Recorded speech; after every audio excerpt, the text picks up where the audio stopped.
Hey guys, welcome to another video. In this video, I'll be talking about how to get a CPL, that is a commercial pilot license, and get into a flying club after you finish your undergrad. So let's get started. Let's look at the procedure first. So get admitted to a flying club is first step, then start flying. Then after that, give an oral exam by the chief flying instructor. So there's an oral exam that's going to be held, and apply for class 2 medical test. So there are two type of medical tests. One is class 1, one is class 2. The first medical test you should take is class 2, which is approved by DGCA, and that is the Director General of Civil Aviation in India. And then you obtain a computer number. So after you apply for the class 2 medical test, you get a computer number, and then you apply for the class 1 medical test, and the class 1 medical test takes usually a month, while the class 2 medical take uh, a few days, because the class 1 medical test is your full body checkup. Fine.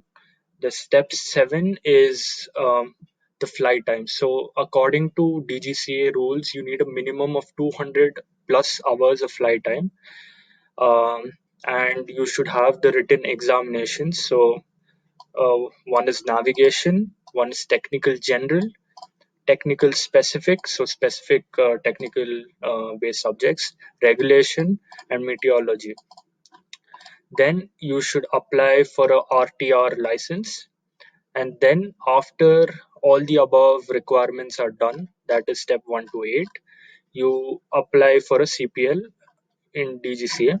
So the total process takes 18 to 24 months and cost around 18 to 25 lakhs. And for the cost, we'll come back to this point later.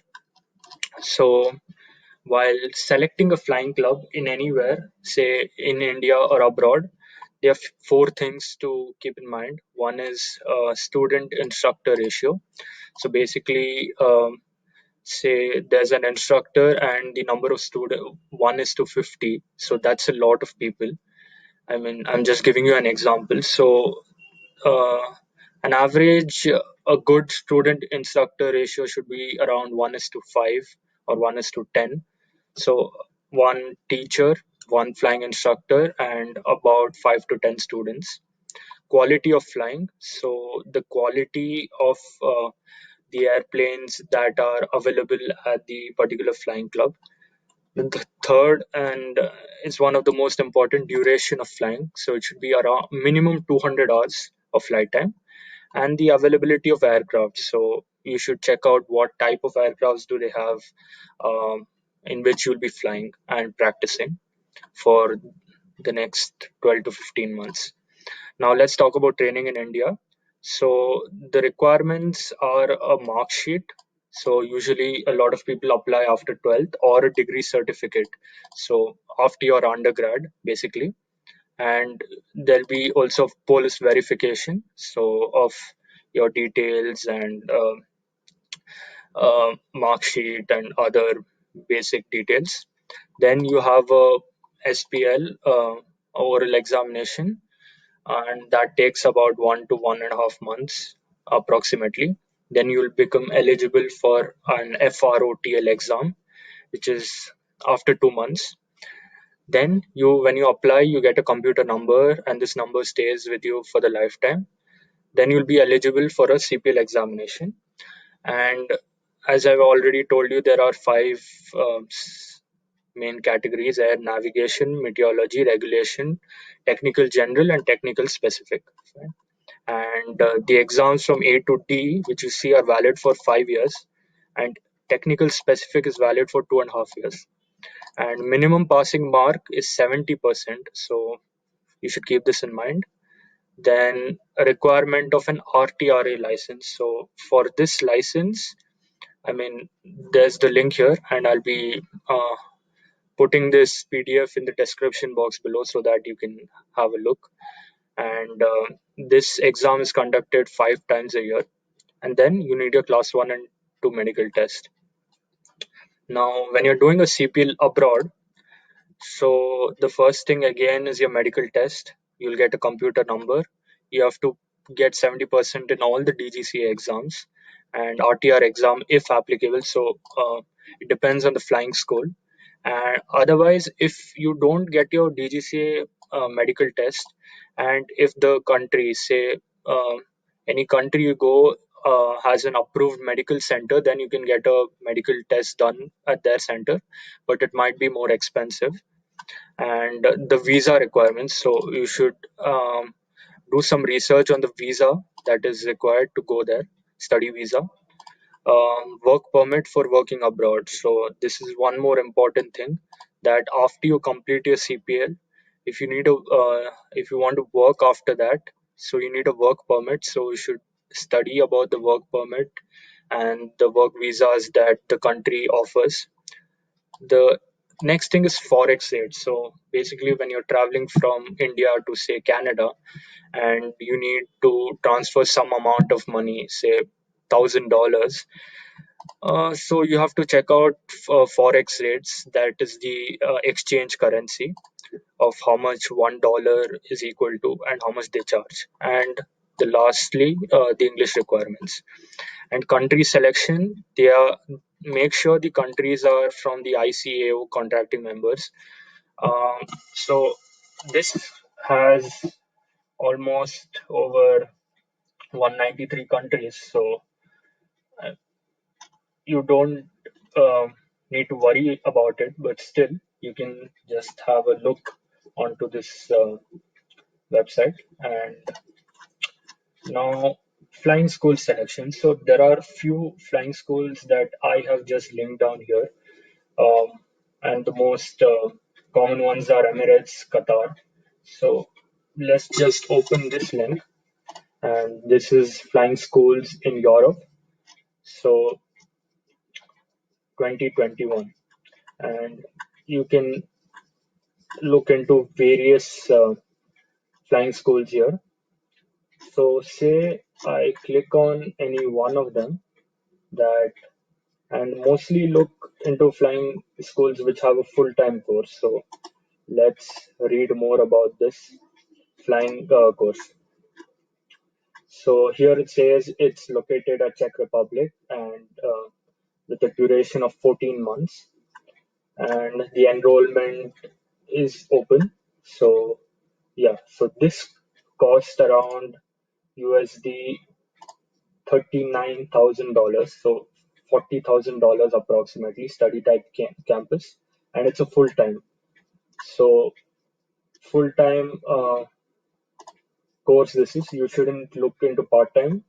And yeah, and here you can see about the entry requirements. So here it says minimum 18 years. You should have a class 1 medical certificate. You should have a work permit and sufficient knowledge in math and physics. So those are the most two important subjects. You should have an English language knowledge. Usually, it's people give IELTS for this, and yeah, other basic communication skills. And yeah, now coming on to this 2,200 hours of CPL, 100 hours at pilot and command, and 100 hours as dual receipt. So 200 hours is minimum. So this is what you have to look into. And if it's less than 200 hours, I suggest you not to um, apply for that flying club. Now, the duration we spoke, and it's about 16 to 24 months.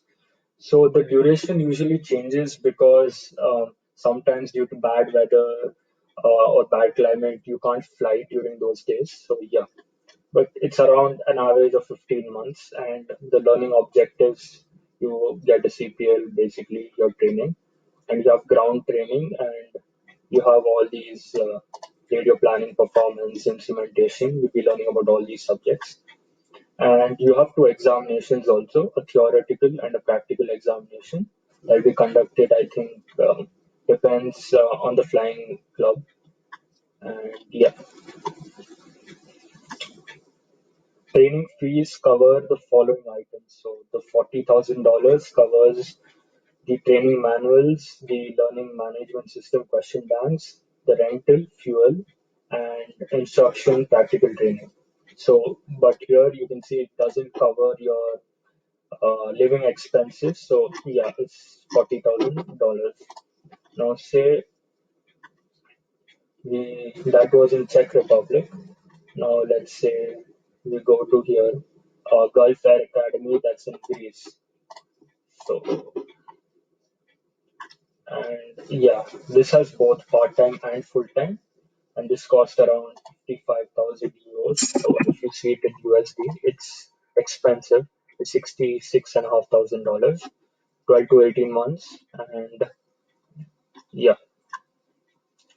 Athens, Greece, 230 hours. So this again minimum covers a minimum of 200 hours. So yeah, and now you can see price. The $66,000 includes uniform transportation, study, maths, charts, computer-based training, approach, examination, medical fees, fuel tax, everything. So basically, living expenses is not covered, but your medical fees is covered, your examination fees is covered, and the other basic uniform transportation fuel. And yeah, here is a course structure that at phase one you'll be completing 13 hours, phase two and three you'll be completing over 70 hours, phase 4 about 100 hours of flight time, and phase 5 about 50 hours. So yeah, this is about the programs. Now let's go back. We should take care of these few points. The quality of airplanes, basically in India and abroad, are basically same. Quality of the course, basically you should figure out that whether it's 200 hours or not. And I'm stressing on this point again. Cost. So cost of flying varies with the flying club and the country you choose, and cost of living. The other costs are almost covered in the normal fees, but cost of living is not, and infrastructure. So, if infrastructure is like okayish, so in India, but infrastructure abroad is bad. So, one more thing going abroad, basically, you have cross country flying. So, you travel from one country to another. It's more in abroad, and licensing is equal both in India and abroad. And exams, you know, the five exams. Visa depends on finance. So approximately cost of flying in India cost you around 25 lakhs. So here is the take up around 18 lakhs for a single engine and 25,000 per hour for a multi engine, and it cost up to 4 lakhs. So, including all the charges, registration charge is around 5,000 to 10,000 rupees, and cost of ground studies and examination is around 1.5 to 2.25 lakhs. Medical, they cost around, say, 40,000 maximum for ground studies, and for documentation up to 12,000. So these are few things that you have to take care, and cost of living is variable. So, say you're staying in Bangalore and you're staying with your family and you join a flying club, so your cost of living is basically zero because you'll be staying with your family. But if you go somewhere abroad or some other city, then the cost of living varies. Now, renewing your instrument rating. So, the instrument rating license costs up to around an average of 70,000. So, you have to renew this instrument rating, and type rating cost. This is the cost of type rating is up to 30 lakhs. 15, the range is between 15 to 30 lakhs. So yeah, now the main thing, the ICO commercial CPL license renews every 5 years. So after you start flying, you have 5 years validity of the renewal license. Now let's talk about loans. So uh, say uh, on an average, you have it takes around 60,000 US dollars, or um, for the fees. So that's around uh, 44 lakhs. So, and say including everything, it's around 50 lakhs. And the interest rate usually you know, is around 9.3%, which is SBI's current interest rate. Now let me select 4 years. So your loan amount is 50 lakhs, your interest rate is 9.3%, and your loan tenure is 4 lakhs. So the EMI you pay is around 1.25 lakhs per month, and your total interest payable is 10 lakhs. So you should pay 60 lakhs, that as an overall amount, instead of 50. Now imagine I reduce the uh, tenure to 2 years, your EMI increases. So it was 1.25, I believe. Now it's at 2.30. So it's almost double the price, the EMI. And but your interest is reduced by almost 50%. That time it's 10 lakh, now it's around 5 lakhs. So your total payable is 54, 55 lakhs. So yeah. So if it depends on the interest rate the bank is providing you, as well as the loan tenure. So I hope you guys uh, understood the procedure of applying to a flying club in India. And if you like this video and enjoyed it, please give it a like and subscribe to my channel. Also, I'll be linking this document down in the description box below, so you can view it. Uh, yeah, thank you, and I'll meet you at the next video.